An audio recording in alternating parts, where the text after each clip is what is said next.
सो hey guys, good evening. तो आज का जो हमारा टॉपिक है वो ये है कि जब हमारा नज़रिया सही होता है तो हमें महसूस होता है कि हम हीरो से भरी हुई ज़मीन पर चल रहे हैं। मौके हमेशा हमारे पाँव तले दबे हुए हैं। हमें उनकी तलाश में कहीं जाने की ज़रूरत नहीं है, हमें केवल उनको पहचान लेना है। हम दूसरों के पास मौजूद चीज़ों को देखकर ललचाते रहते हैं, इसी तरह दूसरे हमारे पास मौजूद चीज़ों को देखकर ललचाते हैं। हमसे अपनी जगह की अदला बदली करने का मौका हासिल करके उन्हें खुशी होगी। जिन्हें मौके की पहचान नहीं होती उन्हें मौके खटखटाना शोर लगता है।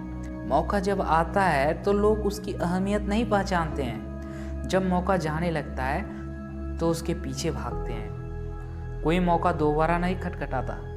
दूसरा मौका पहले वाले मौके से बेहतर या बदतर हो सकता है, पर वह ठीक पहले वाले मौके जैसा नहीं हो सकता।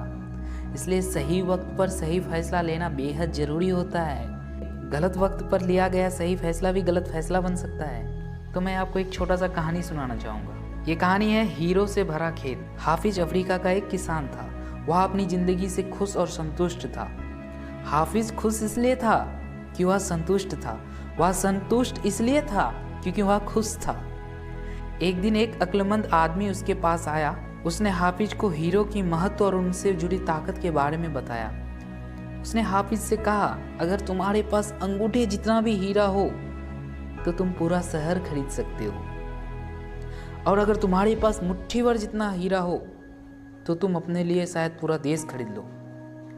वह अक्लमंद आदमी इतना कहकर चला गया। उस रात हाफिज सो नहीं सका। वह असंतुष्ट हो चुका था, इसलिए उसकी खुशी भी खत्म हो चुकी थी। दूसरे दिन सुबह होते ही हाफिज ने अपने खेत को बेचने और अपने परिवार की देखभाल का इंतजाम किया और हीरे खोजने के लिए रवाना हो गया।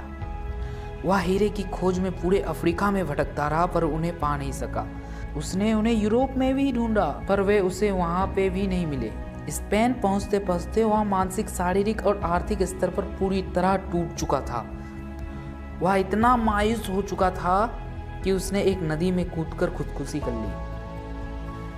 इधर जिस आदमी ने हाफिज की खेत खरीदे थे, वह एक दिन उन खेतों से होकर बहने वाली नाले में अपना ऊंट को पानी पिला रहा था। तभी सुबह के वक्त उग रहे सूरज की किरणें नाले के दूसरी ओर पड़े एक पत्थर पर पड़ी। वह इंद्रधनुष की तरह जगमगा उठा। यह सोचकर कि वह पत्थर उसकी बैठक में अच्छा दिखेगा, उसने उसे उठाकर अपनी बैठक में सजा दिया। उसी दिन दोपहर में हाफिज को हीरे के बारे में बताने वाला आदमी खेतों के इस नए मालिक के पास आया। उसने उस जगमगाते हुए पत्थर को देखकर पूछा, क्या हाफिज लौट आया? नए मालिक ने जवाब दिया, नहीं। लेकिन आपने यह सवाल क्यों पूछा? अक्लमंद आदमी ने जवाब दिया, क्योंकि यह हीरा है, मैं उन्हें देखते ही पहचान जाता हूँ। नए मालिक ने कहा, नहीं, यह तो महज एक पत्थर है, मैंने इसे नाले के पास से उठाया है। आइए मैं आपको दिखाता हूँ। वहाँ पर ऐसे बहुत सारे पत्थर पड़े हुए हैं। उन्हें वहाँ से नमूने के तौर पर बहुत सारे पत्थर उठाए और उन्हें जांच परखने के लिए भेज दिया, और वे पत्थर हीरे ही साबित हुए। उन्होंने पाया कि उस खेत में दूर दूर तक हीरे ही दबे हुए थे। तो आप समझे, जब हमारा नज़रिया सही होता है तो हमें महसूस होता है कि हम हीरो से भरी हुई ज़मीन पर चल रहे हैं। अगर हमारा नज़रिया गलत होता है तो हमें महसूस भी नहीं होता है कि हमारी ज़मीन के नीचे हीरे ही हीरे हैं, और हम उसको कुचलते जाते हैं क्योंकि हमारा नज़रिया गलत है। आप लोगों को अगर मेरे इस वीडियो से कुछ भी सीख मिला तो प्लीज़ वीडियो को लाइक कीजिए और मुझे कमेंट में अपना फीडबैक दीजिए। और आपको लगे कि इस वीडियो से किसी दूसरे आदमी का भला हो तो प्लीज़ इस वीडियो को शेयर कीजिए। और आप लोग नए हैं तो चैनल को सब्सक्राइब कीजिए।